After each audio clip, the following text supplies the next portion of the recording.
How's it going, YouTube? FuzzyXYZ here. Now today I have some kind of interesting news. This is What the Fuzz episode 10.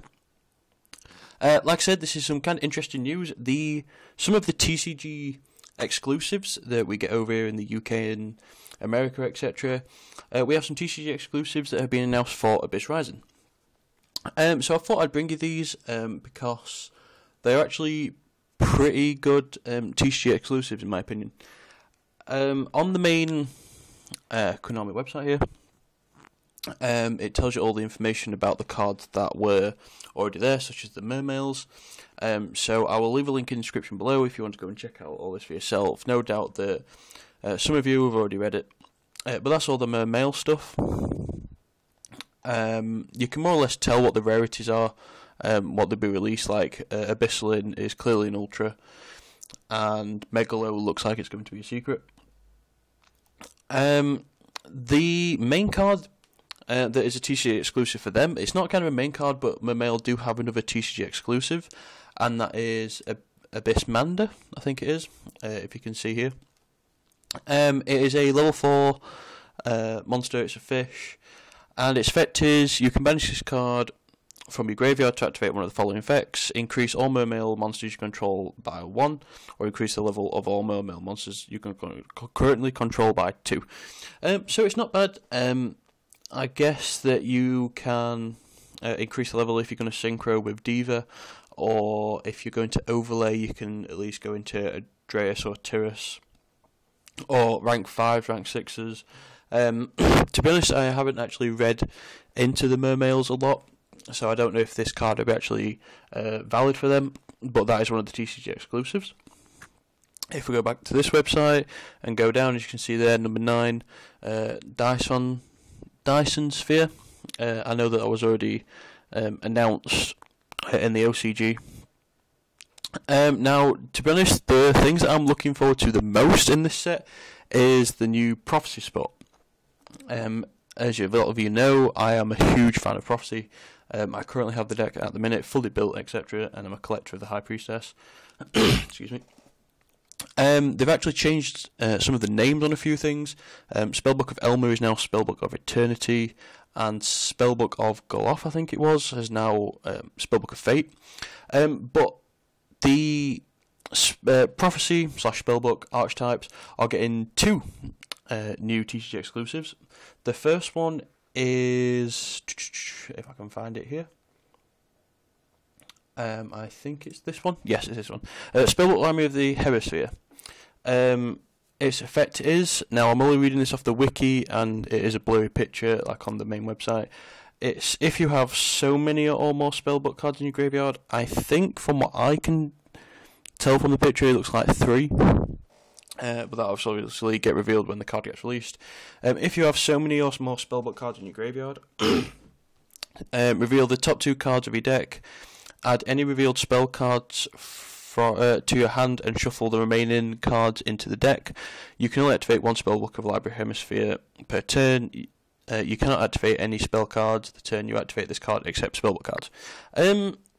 It seems a pretty alright card, in my opinion, depending on how many spellbooks you have to have engraved to use it, obviously. If it's probably 3 or lower, then I may probably test this card out. The artwork actually looks pretty amazing too. The second one that got announced is this one, Spellbook Starhall. This is a continuous spell card, and each time a spellbook spell card is activated, place a counter on this card. All spellcaster type monsters you control gain 100 attack for each counter on this card, and then when this card with spell counters on is destroyed and sent to the graveyard, you can add a spellcaster monster from your deck to your hand, whose level is equal or less than the number of spell counters that were on this card. So this is actually, in my opinion, a pretty good card. I definitely want one of these. Again, the artwork looks absolutely amazing. And this will probably be a secret rare, in my opinion. Same with the other one, in fact. But it does actually look like a really productive card in Prophecy. I'm definitely going to have to try this out when it gets put onto Dueling Network.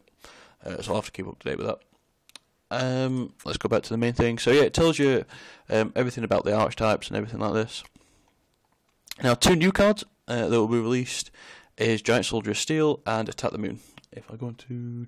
there it is. Giant Soldier of Steel, this is clearly like the older brother of Giant Soldier of Stone. It's a rank 3 Exceed, it's a rock, and it requires 2 level 3 rock type monsters. And its effect is, this card is unaffected by other monster effects, and once per turn during either player's turn, you can detach an XYZ material from this card. It gains 1000 defense until the end phase, and if it does, you take no effect damage from your opponent's card effects this turn. So it will go up to a 3k defense, which is a pretty solid wall. It looks a pretty nice card. It'll probably be a super rare, I think. I don't think it'd be any higher rarity than that. Then again, on the picture, it does actually look like a secret rare. I don't know if this card would be used, but it's a pretty neat idea, to be honest. And the other one was Attack the Moon, and this is a continuous spell card. And once per turn, when the battle position of a rock type monster you control is changed, you can target one spell trap card your opponent controls and destroy that target. Again, it's more support for the rock type decks, so Rockstone, etc. I guess you could probably use stuff like enemy controller and stuff like that, or you can just change the battle position yourself and destroy a card on the field. That's not bad, to be honest. A pretty sound card within itself. And continue down here, we get to the bottom. We have a couple of spells and traps. We have Retort, which has actually had its name changed from Retaliation. If you can remember, I actually did an expert YouTuber video on this card. But that is a really good card. Really interesting, in fact. That Wacky Alchemy, I've tried to read its effect, and it is actually pretty cool. If I can try and read it, it says, if a face-up spell card your opponent controls is destroyed and sent to the graveyard, you can target one face-up monster on the field and destroy that target. I think that's effect. Don't quote me wrong. Obviously, on the picture there, you can see it is very blurry. Memory of an Adversary, I think it's called, is pretty interesting as well. It's when your opponent's monster declares an attack, you can take the damage equal to that attacking monster's attack, and if you do, banish that monster. And then during the end phase of your opponent's next turn, you can special summon that monster to your side of the field. Really pretty interesting. I could see some possible play with this card. I don't know, we'll have to see what rarity it is in that. And the last card is Forbidden Dress. It has changed its name from Forbidden Garment. I'm really looking forward to this card. It's again one of the forbidden archetypes like Lance and Chalice. I think this one is a real contender to be in people's decks and to see play. But we'll have to see like what rarity is and that, and see how many get pulled at the sneak peek and stuff like this. So there you go. I just wanted to talk about some of the TCG exclusives within Abyss Rising. Please tell me what you guys think about some of these TCG exclusives, what this will have an effect on if you buy the set or whatever. If I did get some of the effect wrong or anything like that, then please do correct me and tell me the actual thing. Like I said, I don't know what the numbers are on that spellbook library thingy about that one. I'd like to know that if anybody can work that out, so please definitely do tell me. But like I said, I'll leave the links in the description below. This is probably a long video, yeah, I know, because I've gone through that, etc. But this is some pretty interesting news. I can't wait to see what the other TCG exclusives are. So like I said, please comment below, please like this video, and please subscribe to my channel. See you later, YouTube.